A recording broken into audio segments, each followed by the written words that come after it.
Amém. Glória a Deus. Aleluia. Eita, glória a Jesus. Eita.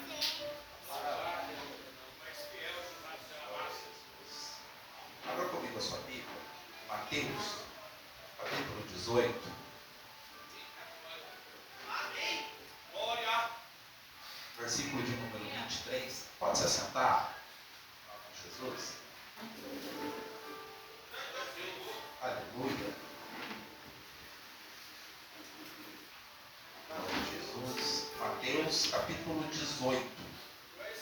Versículo de número 23. O tema é restauração. Faz um favor para mim. Eu sei que é chato, você não gosta, eu também não gosto, mas vai ser importante. Olha para o seu irmão do lado e fala para ele assim: não fica ofendido. Sério, não fica ofendido. Já ficou. Primeiro, se você ficar ofendido, você não vai para o céu. Então, é bom não ficar. Todos acharam? Mateus capítulo 18 diz assim: por isso, o reino dos céus pode comparar-se a um certo rei que quis fazer contas com seus servos. E começando a fazer contas, foi-lhe apresentado um que lhe devia 10.000 talentos. E não tendo ele com o que pagar, o seu senhor mandou que ele, sua mulher e seus filhos fossem vendidos com tudo que tinha, para que a dívida se lhe pagasse.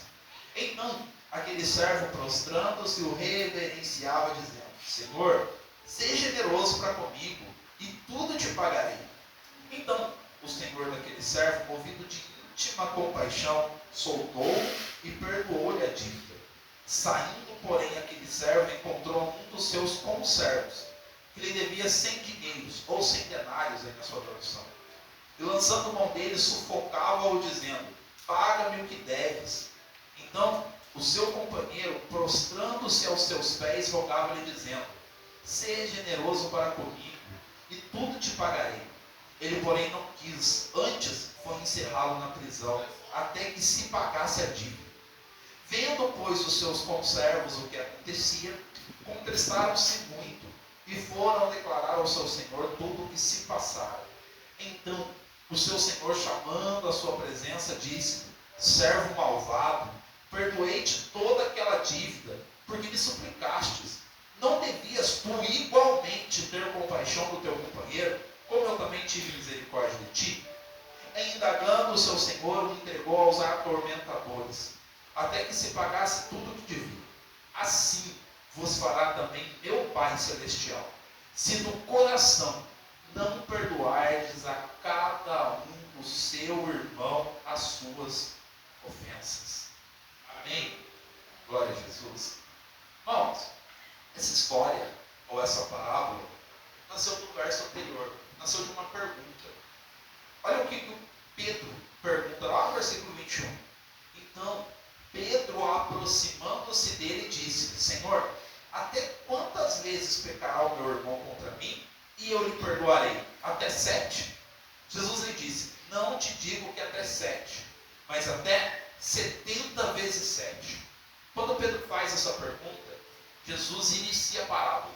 Jesus começa a contar uma parábola, para explicar, para exemplificar a pergunta de Pedro e torná-la acessível à mente de todos. Porque uma resposta curta não gera o sentimento, não gera a intenção, como que eu posso dizer em palavras? Não gera em nós aquilo que uma resposta curta faria. Uma resposta curta não gera em nós aquilo que uma resposta longa ou uma história faria. Nós temos algo em nós que nos faz lembrar muito das histórias que nos contam. Talvez você lembre aí dentro do seu coração uma história que a sua mãe te contou, que a sua avó te contou. Quando você se sentava reunido com seus colegas, à frente da sua casa, umas histórias que eles contavam. Nós guardamos histórias conosco. Jesus, sabendo que a nossa alma é assim, que o nosso sentimento é assim, ele fazia isso, contava parábolas. Jesus falava sobre o dever de buscarmos a reconciliação com os irmãos. Aí Pedro faz a pergunta: Senhor, nós devemos perdoar até 7 vezes? É interessante a gente falar que para os judeus na época, o comum era perdoar até 3 vezes. Ou seja, pegou comigo até 3 vezes, eu te perdoo. Passou disso, tem verso a mais. Aí Pedro diz assim, não, Jesus falou para mim lá atrás que a minha justiça tinha que sobressair a dos fariseus. Se eles perdoam 3, eu vou perdoar 7. Aí ele chegou para Jesus e disse, Jesus, até 7 tá bom, porque os fariseus lá perdoam 3. Nós, seus discípulos, vamos sobressair a eles e perdoar 7 vezes. Jesus falou assim, não, perdoa até 70 vezes 7. Talvez você faça uma conta, vai dar uns 490 mais ou menos, mas não era essa a intenção de Jesus. Jesus estava dizendo para Pedro, olha Pedro, o perdão deve ser ilimitado. Deve-se perdoar o seu irmão quantas vezes ele vier pedir perdão a Deus. É dessa forma que você deve agir, Pedro. Então, Jesus vai ampliar, vai melhorar o entendimento da resposta contando a parábola. Aí, acompanhe comigo. Versos 23 e 24 diz assim, por isso, o reino dos céus pode comparar-se a um certo rei que quis fazer contas com os seus servos. E começando a fazer contas, foi-lhe apresentado um que lhe devia 10.000 talentos. Jesus começa muito simples. O reino do céu pode se comparar a... Se é uma comparação, certamente o rei é o próprio Deus. A figura do rei dentro da parábola é o próprio Senhor, sentado e começando a olhar para os seus servos e dizer, eu quero acertar contas com todos. Imagine Deus sentado no seu alto e sublime trono. Diz assim, é o momento de eu acertar conta com todo mundo. Chama o meu povo para cá.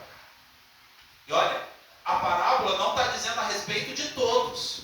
Está dizendo a respeito de quem estava dentro do reino. Se nós trazermos para nós, a parábola está dizendo, vou acertar contas com a minha igreja. É hora de eu chamar o meu povo aqui, eu quero conversar com eles. E aí imagina, você chegando diante de Deus e Deus falando para você, quero prestar conta contigo. E cada vez que nós pecamos, que nós erramos, que nós ofendemos a Deus de alguma forma, essa dívida foi crescendo. Essa dívida foi crescendo. E aí chegou o momento de Deus acertar contas com você. Qual é o tamanho da dívida? Jesus dá uma mensuração do que seria o tamanho da dívida. Quando ele diz 10.000 talentos. Aproximadamente, o talento não tinha uma medida certa, correta, mas aproximadamente uma média, 34 quilos de ouro ou prata, quando era trazido para uma dívida. Imagina, 10.000 talentos, ou seja, 340 toneladas de ouro ou de prata. Essa era a dívida do servo. Se a gente tentar trazer para nós hoje, casa do bilhão para cima. Brincando. A grama do ouro é quase 300 reais. É essa a dívida que ele tinha. É essa a dívida que nós temos. Totalmente impagável. Para alguém que tem dinheiro, sei lá, quem sabe, alguém aí, 1 ou 2 ou 10 na terra, consiga pagar uma dívida dessa. Mas para a maioria das pessoas é impagável. A ideia de Jesus era trazer algo tão extraordinário, tão grande na mente dos discípulos, que eles entendessem que era impossível daquele homem pagar. Quando nós trazemos para nós e olhamos para isso, nós olhamos e dizemos assim, é impagável. É impossível. Eu tenho tanta dívida com Deus que seria humanamente impossível eu pagar essa dívida. É totalmente impossível que eu consiga em uma vida quitar a dívida que eu tenho com o rei, quitar a dívida que eu tenho com o meu Senhor. É impagável para o homem. E aí o verso 25 continua. E não tendo ele com o que pagar, seu Senhor mandou que ele, sua mulher, seus filhos fossem vendidos com tudo quanto tinha, para que a dívida se lhe pagasse. Irmãos, como era impossível para ele pagar, a punição era justa. Imagina que alguém já entrou na justiça por alguma causa, ou sabe de alguém que entrou na justiça por alguma causa. É mais ou menos isso. É justo que a ofensa seja quitada. É justo que a ofensa seja paga. Se ele devia para o rei e não tinha com o que pagar, a punição era justa. Era o padrão da época. Olha, se você não tem como pagar, eu vou te vender como escravo. Você vai trabalhar o resto da vida para ver se o seu trabalho paga a dívida. dívida é alta, mas vão vender sua mulher, vão vender os seus filhos, vão vender o que você tem. A partir de hoje, você é um escravo. Trazendo para nós, para aplicar a nós, é justo que Deus nos lançasse no inferno. É justíssimo que essa terra se abrisse e engolisse cada um de nós aqui. Porque a dívida que nós temos para com Deus é impossível de ser paga. A dívida que nós temos para com o Senhor é impossível que nós pagássemos. Seja quão bom você for, qual for a medida de bondade que você acha que você tenha, que eu acho que eu tenho, é impossível que nós pagássemos a dívida que nós temos com Deus. Maria, judeu, hein? É impossível que nós pagássemos. Ou seja, é mais do que justo que Deus nos entregue como escravos do pecado.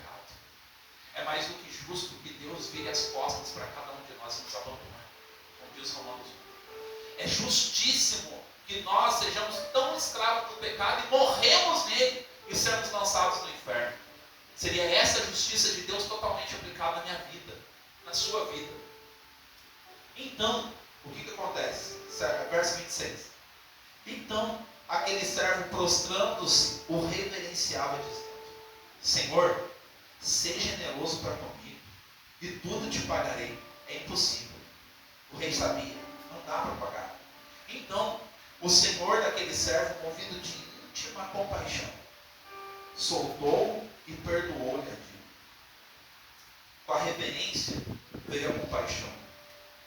O rei foi generoso com o servo, não tendo ele com o que pagar. O rei foi generoso e se moveu de íntima compaixão.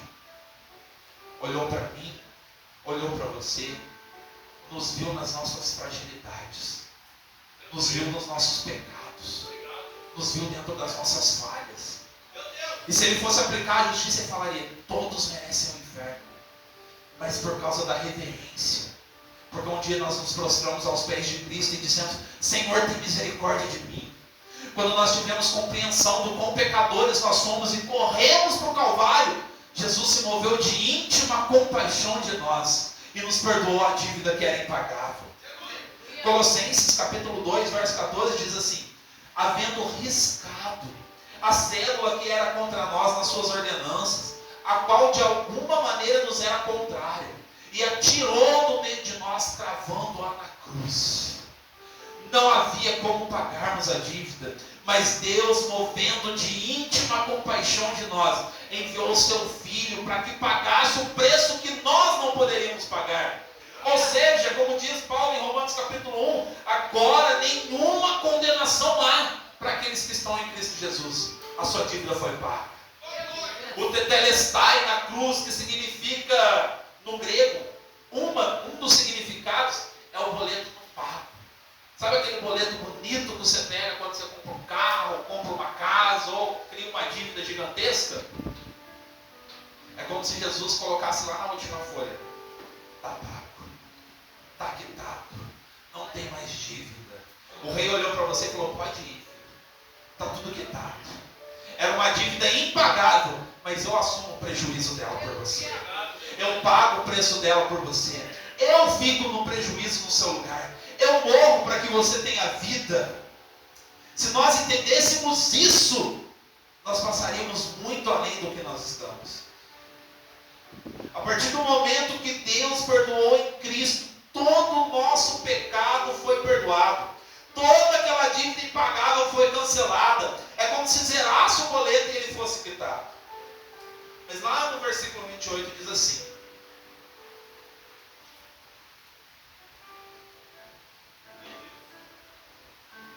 saindo, porém, aquele servo encontrou um dos seus conservos, que lhe devia 100 dinheiros. Eu, lançando mão dele, sufocava-o, dizendo: paga o que me deves. Irmãos, seria tão maravilhoso se a nossa vida fosse só relacionamento com Deus. Se a gente não precisasse se relacionar com pessoas, a gente pudesse só viver na presença de Deus, seria maravilhoso. Mas a vida não é assim. A presença de Deus é boa, mas a gente habita com pessoas. A presença de Deus é maravilhosa, mas a vida não se limita a isso. nós temos encontro com os nossos conservos, aqueles que também servem o rei junto conosco. E aí a parábola diz que o irmão, que o conservo, devia 100 dinheiros, ou 100 denários. O que é 100 denários? 100 dias de trabalho. Um devia na casa do bilhão, outro devia 100 dias de trabalho. E é o trabalho mais mal pago da época. O trabalho que menos recebia era o que recebia 1 denário por dia. E a dívida era 100 dias de trabalho, 1/3 do ano trabalhado. Era essa dívida que um irmão tinha para com o outro, que um conservo tinha com o outro. Se fosse para comparar a dívida que ele tinha com o rei e a dívida com o seu irmão tinha com ele, a diferença era tão gritante que o rei poderia falar: não, perdoa a dívida dele que eu tiro daqui. Não ia fazer nem diferença se ele continuasse tendo que pagar. A dívida que foi feita com ele não faria diferença na dívida que ele tinha com o rei. O interessante é que por mais que alguém nos faça mal, por mais que alguém nos trate mal, por mais que alguém nos ofenda, nunca vai ser comparado à ofensa que nós temos para com Deus, ao mal que nós fizemos à santidade do Senhor, ao mal que nós causamos ao nome de Deus na terra. A Bíblia diz que os gentios falam mal de Deus por nossa causa, por causa de nós. Talvez você não perceba, mas um dia o nome de Deus pode ter sido blasfemado por causa de você, porque você agiu mal, porque você se irou, explodiu, gritou com quem não devia, falou o que não devia, fez o que não devia, e o nome de Deus foi blasfemado. A ofensa que nós temos para com Deus é infinitamente maior do que qualquer pessoa pode fazer conosco. A nossa ofensa com Deus é tão superior, que se fosse medir e comparar o que nós ofendemos a Deus, é irrelevante o que alguém nos ofende. Se nós fôssemos comparar os pecados que nós temos, é irrelevante quando alguém nos magoa, quando alguém trata a gente de mau jeito ou de uma forma ruim. É interessante que nós gostamos muito que as pessoas nos tratem bem, que as pessoas sejam solícitas. É gostoso quando alguém está com um sorriso no rosto para nos atender, para falar com a gente, dar um paz do Senhor. Só que a gente exige isso de todo mundo, mas no seu dia mal você não faz isso com ninguém. E se você estiver no seu dia mal e alguém te tratar mal, aquela pessoa para você não presta mais. Esse aí não serve mais. Esse aí não quer mais perto de mim. Esse aí não vale nada. Esse aí não presta. Por quê? Porque naquele dia ele fechou a cara para mim. Eu não vou mais naquele estabelecimento. Por quê? Porque o atendente lá é grosso, é mal educado, é chato. Eu não vou mais naquele mercado porque tal caixa fez uma coisa que eu não gostaria. Mas se Deus fosse olhar para você e dissesse: eu não recebo mais seu culto. Por quê? Porque naquele dia você pecou. Eu não recebo mais a sua adoração. Não adianta você se prostrar, porque eu não gosto mais de você, porque você faz o meu nome ser blasfemado entre os gentios. As pessoas lá do seu trabalho falam mal de mim por sua causa. Ah, se Deus fosse como a gente é. Ah, se Deus fizesse as coisas que nós faríamos, será que Deus nos aceitaria? Será que se Deus, que te conhece na intimidade, te aceitaria do jeitinho que você é, se não fosse Cristo? Se Deus olhasse para nós como nós olhamos para os outros, se Deus pegasse as nossas falhas e levasse elas ao extremo, como nós fizemos com os outros várias vezes, e várias vezes, como é que seria o nosso culto? Teria alguém aqui? Meu Deus! Pense na pessoa que você mais maltratou. Agora pense se você fosse tratado da mesma forma que você tratou essa pessoa. Pensa naquele dia que você foi grosso, foi mal educado. Por quê? Porque a gente sempre dá uma desculpa pra gente, né? Não, eu não estava bem, eu estava com dor de cabeça, eu estava estressado, eu estava com raiva, meu filho fez isso, meu marido fez aquilo, minha esposa fez aquilo outro. A gente tem desculpa para Talvez o outro também estava no dia mal. Talvez o outro também estava no dia que ele não estava bem. O marido dela gritou com ela, a esposa tratou ele mal, os filhos estavam dando trabalho, aquele dia estava estressado no extremo. Para a gente, não, é por causa disso, disso, daquilo. Cada outro é porque é mal. É fariseu, é pecador, filho do diabo. Gente, isso para não falar as outras coisas que a gente fala. Versículo 29. Então, o seu companheiro, prostrando-se aos seus pés, rogava-lhe, dizendo: seja generoso para comigo, e tudo te pagarei. Ele, porém, não quis. Antes, foi encerrado na prisão até que pagasse a dívida. O problema é que nós somos perdoados das nossas ofensas. Nós somos perdoados dos nossos pecados. Como a gente adora ser perdoado, quando a gente erra, quando a gente falha. Mas a gente se recusa a fazer o mesmo. Nós somos especialistas em guardar mágoa dentro de nós. Quando nós pecamos, a gente vai para os pés da cruz: Senhor, tem misericórdia de mim, que eu sou falho, eu sou pecador, o Senhor me compreende. Você fala: compreendo mesmo, eu te perdoo. Mas quando alguém vem a nós e diz: poxa, me perdoa naquele dia, de fachada, a gente fala: não, está tudo bem, irmão, mas dentro de nós tem que conviver, porque é da minha igreja, é da minha família, trabalha junto comigo. Se eu pudesse, eu nem via mais, eu não olhava mais. Nós guardamos mágoas muitas vezes dentro de nós, dentro da nossa alma, dentro do nosso coração, de pessoas que nos ofenderam há tempos atrás. Talvez tenha mágoa guardada dentro de você do seu pai, da sua mãe, dos seus irmãos. Talvez tenha algo dentro de você impedindo que você alcance aquilo que Deus queria para a sua vida, porque lá dentro há uma mágoa cravada. Você consegue conviver, consegue sorrir, mas quando está no íntimo, aquela mágoa sempre salta. Já é difícil falar isso porque eu sei o que tem dentro de mim.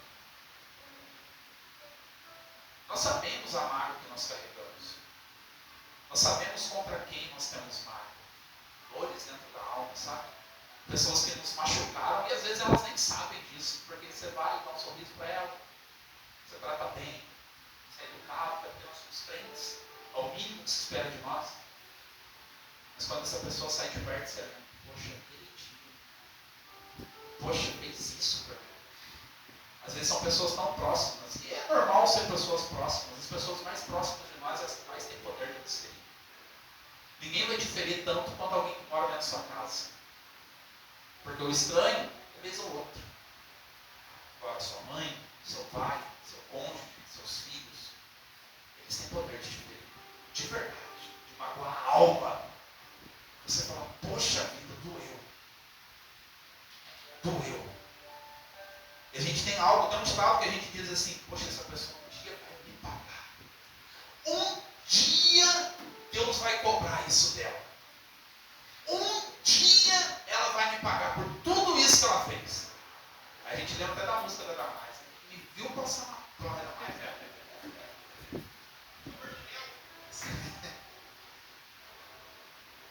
Aquele dia ela me ofendeu. Mas um dia eu vou dar a volta por cima. Ele vai ver que Deus é comigo.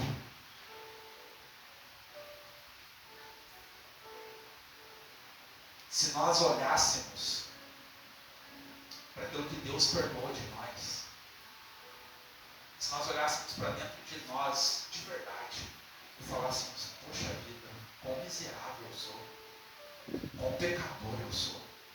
Poxa, tem dia que eu consigo passar o dia sem pecar. É possível passar o dia sem pecar? É sim, gente. Eu já falei sobre isso, né? Vocês estão falando de um local. É possível sim.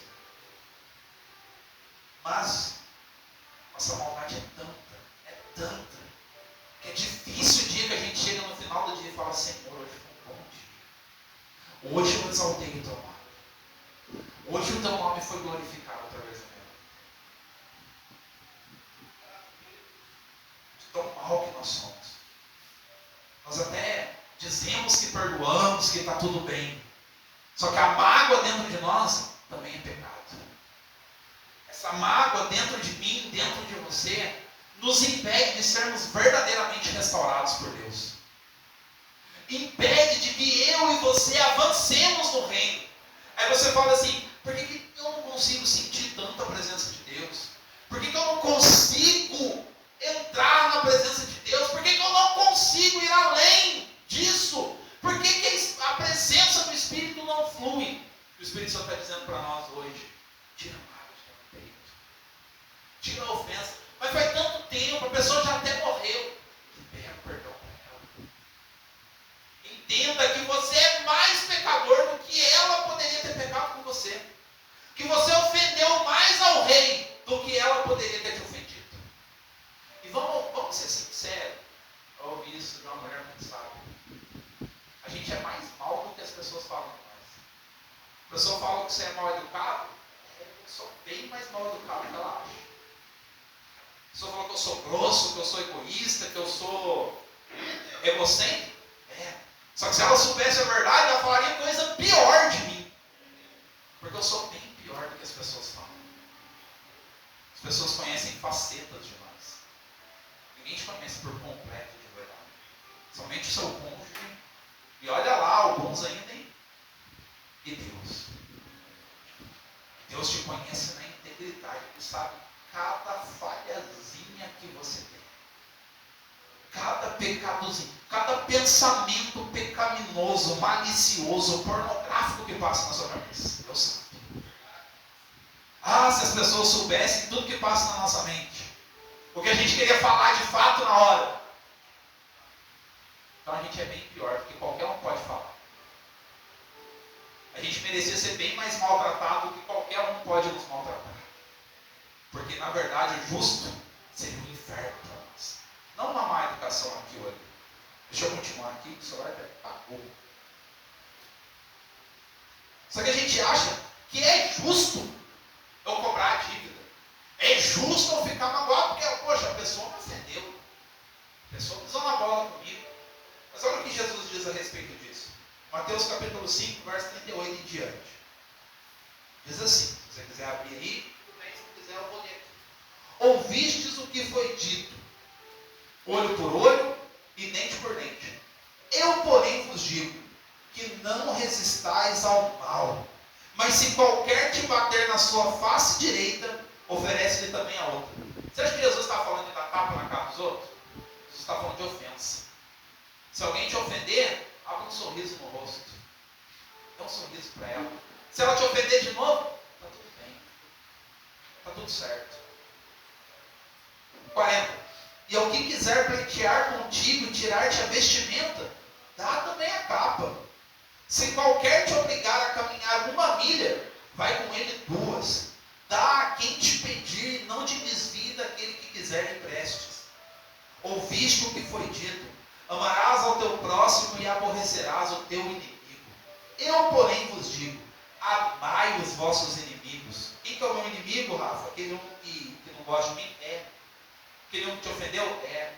Aquele um que fala mal de você? É ele mesmo. É essas pessoas aí que nós temos que amar. Rafa, é difícil? É, por isso que é algo espiritual. Por isso que nós precisamos ser restaurados por Deus para termos isso.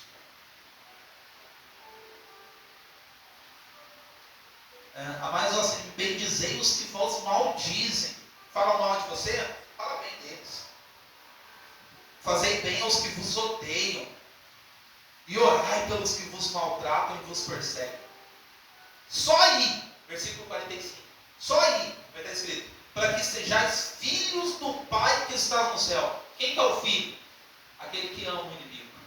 Aquele que fala bem de quem fala mal. Aquele que dá a outra face para bater. Aquele que não guarda mágoa dentro do peito. Aquele que não se ofende. Aquele que alguém tem gente falando mal de você. Você está de joelho dobrado, dizendo: Senhor, abençoa ele. Prospera a vida dela. Enche eles com o Espírito Santo. Vai, perdoa os pecados dele. Faz com que ele encontre a salvação. Para que só aí sejais filhos do Pai que estás no céu. Por quê? Porque faz com que o sol se levante sobre os maus e os bons, e a chuva desça sobre os justos e injustos. Jesus está dizendo, assim como Deus ama a todos, assim como Deus deu seu Filho unigênito, para que todo aquele que nele crê, sem acepção de pessoas, qualquer um, desde o mais perverso dos homens, possa ter salvação. Deus está falando, faz o mesmo você também. Mas Rafa, a pessoa, poxa vida, aquele lá, não dá. Como isso? Busque a Deus para isso. Abra mão dos seus direitos. É meu direito eu ficar ofendido. Abra mão disso. Para quê? Para que você seja filho do seu Pai que está no céu. Assim como Deus abriu mão do seu direito de lançar você no inferno, lançar a mim no inferno, abra mão dos seus direitos também. Talvez de ficar ofendido, de se vingar, de falar mal da pessoa, de desejar o mal da pessoa. Na sua consciência, dizendo, mas é meu direito. Mas a Bíblia está dizendo, abra mão disso. Libera essa pessoa em amor, de verdade. Mas vamos lá, vamos continuar. A falta de perdão em nós é um empecilho para nós sermos totalmente restaurados. Às vezes nós estamos ali restaurando o altar, trabalhando nele, oração, palavra, jejum, e glória a Deus, e aleluia. E você está dizendo assim, por que eu estou orando e a presença não se manifesta? Falta só tirar a mágoa. Falta só liberar perdão de verdade.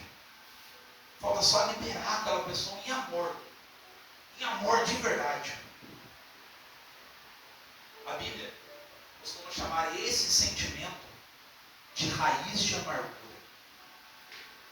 É uma raizinha que às vezes nós guardamos lá dentro de nós e ela vai crescendo, vai crescendo, vai crescendo. Já pegou raiva de alguém da igreja? Não precisa responder, não. Só que aí essa pessoa vai pregar. Irmão, pode ser a pregação mais bíblica, mais teológica, mais ungida, mais cheia de Deus. Você não presta. Essa pessoa vai cantar. A igreja inteira entra no Espírito. Você não, pastor, não. Aquele lá, ele, ela, não, misericórdia. É a raiz de amargura que nos impede até de adorarmos a Deus. Às vezes aconteceu alguma coisa no nosso dia, a raiz de amargura está aqui dentro. Não tem nada a ver com a igreja, não tem nada a ver com o povo aqui. Aconteceu lá no seu trabalho, aconteceu na sua escola, aconteceu em qualquer lugar, na rua, no caixa do supermercado. Você vem tão irado com aquilo, que é tão difícil você prestar um culto a Deus. Já aconteceu comigo. Irado no serviço de manhã, vim para o culto pesado. É difícil. Por quê?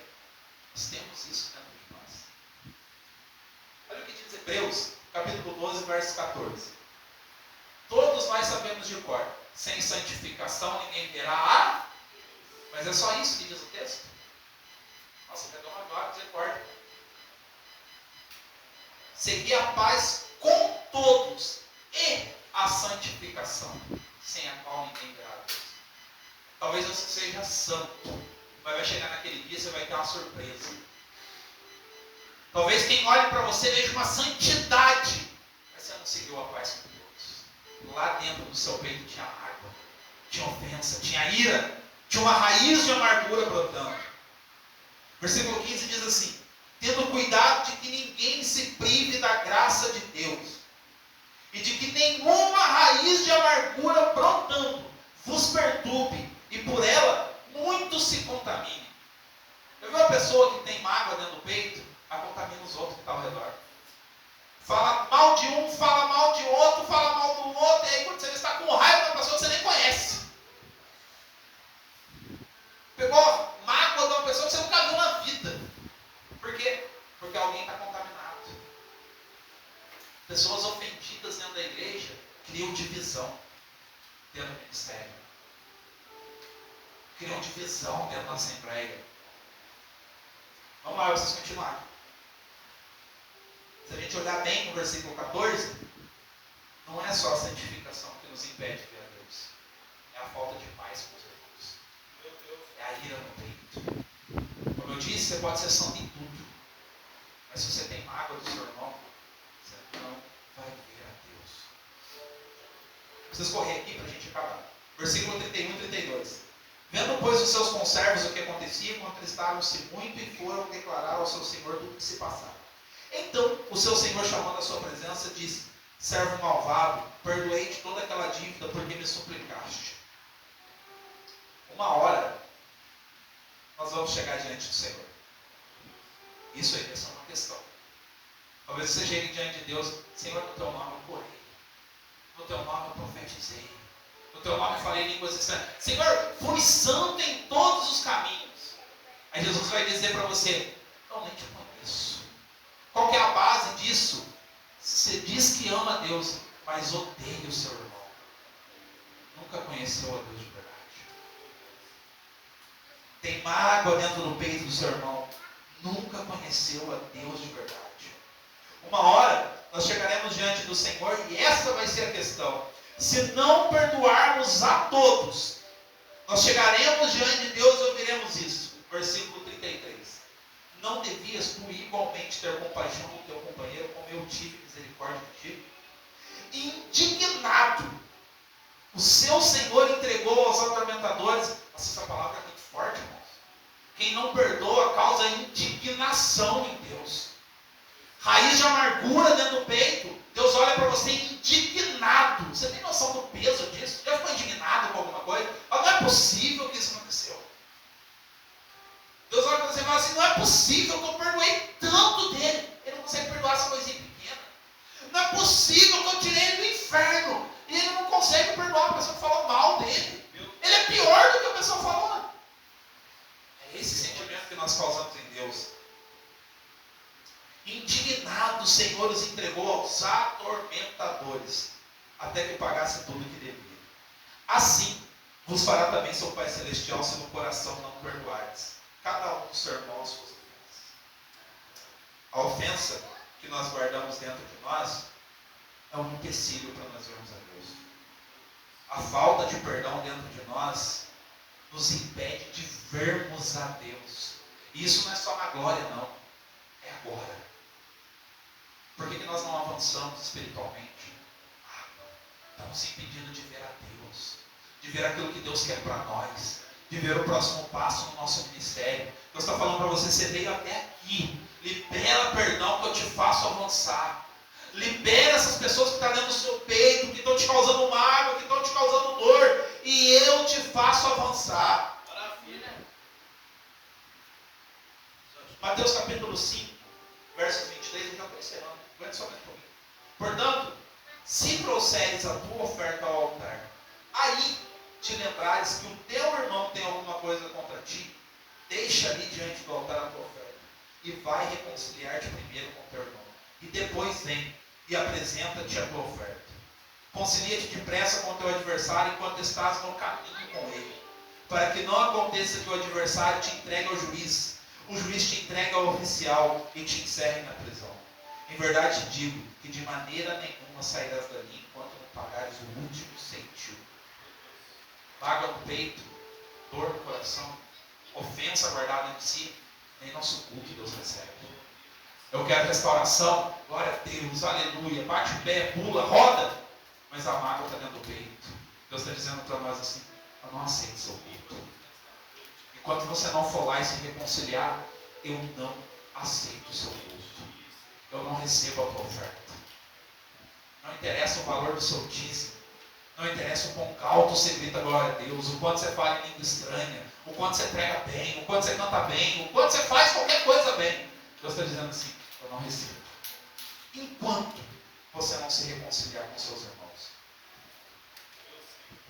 Se no meio de nós há algo para ser perdoado, de verdade, irmãos, é algo que eu preciso fazer com algumas pessoas, quando Deus me destruiu esse meu coração.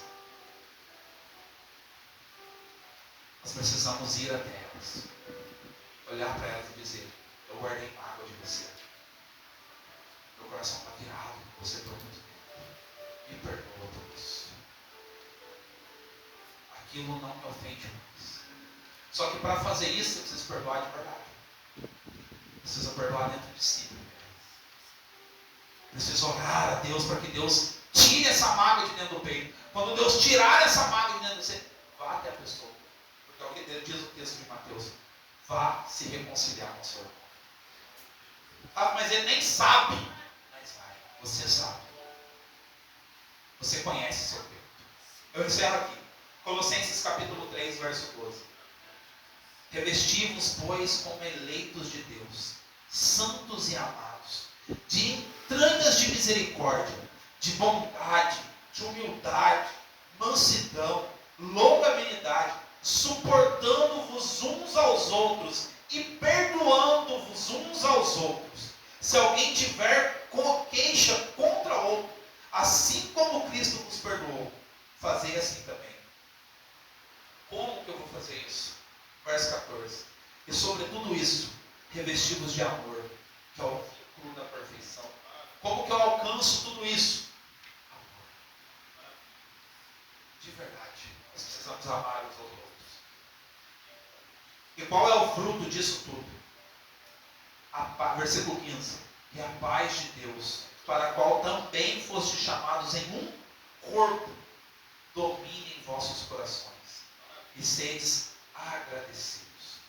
Deus habitará em nós. Quando habitar em nós, perdão de verdade. Deus andará conosco quando nós conseguimos olhar para os nossos irmãos sem mágoa, sem dor dentro do peito. Deus entrará talvez na casa daquele seu parente quando houver verdadeiramente perdão no lar. Quando você conseguir entrar lá sem a mágoa dentro do peito, sem a ira, sem a raiva que você guarda lá dentro. Deus entrará lá no seu trabalho. Quando você olhar para aquele colega de trabalho, você vai dizer, dentro de si, eu realmente perdoo. E até ele como um crente, se humilhar. A palavra é essa, irmãos. Se humilhar e dizer, por favor, me perdoe. Porque eu guardei mágoa. Eu guardei uma raiva dentro de você por muito tempo. E eu quero pedir perdão para você por isso. E o Deus de paz entrará naquele ambiente. E aí, quando nós fizermos isso de verdade mesmo, o culto que a gente presta a Deus vai ser recebido. A nossa adoração vai ser recebida. O nosso louvor vai ser recebido. E aí nós seremos restaurados. Pode ler a Bíblia, pode orar, pode jejuar, quanto você quiser. Mas se não tiver paz com todos, não consegue ver a Deus. Nós dizemos que o único pecado que não tem perdão é a ofensa contra o Espírito Santo. Mentira. Jesus lá no capítulo 6 de Mateus, vem quentinho agora, como diz o pastor Fábio. Lá em Mateus capítulo 6, na oração, ele diz para nós no finalzinho, que se nós não perdoarmos, assim como nós fomos perdoados, Deus também não nos perdoará. Ou seja, está com mágoa no peito, o inferno é uma realidade para nós. Não consegue perdoar, o inferno é uma realidade para nós. Uma vez eu comentei com o pastor Fábio que eu tinha muita dificuldade porque eu demoro muito para perdoar. Mas quando Deus ministrou isso no meu coração, poxa, me trouxe tanta coisa na minha memória, tanta coisa. Pessoas que eu já consegui perdoar e deixar para trás, pessoas que ainda guardam mágoa no peito, eu preciso resolver isso. E se nós conseguirmos, todos nós fazermos isso, o ambiente da igreja vai ser mudado. Nós vamos avançar. Mas nós só vamos avançar unidos como um corpo, dentro de um mesmo propósito. Então, e dentro das nossas orações e do jejum que nós estamos fazendo, coloca isso em pauta também. Senhor, mostra para mim de quem eu tenho mágoa, de quem eu tenho ira, de quem eu tenho raiva, e arranca dentro de mim isso. Tira dentro do meu peito essa mágoa, para que eu possa glorificar o teu nome. Amém, meus irmãos? Eu quero agradecer essa oportunidade, em nome de Jesus. Se irmãos puderem se colocar de pé para nós orarmos e adorarmos a Deus. Eu sei que foi uma palavra difícil, pesada, foi pesado pregar também.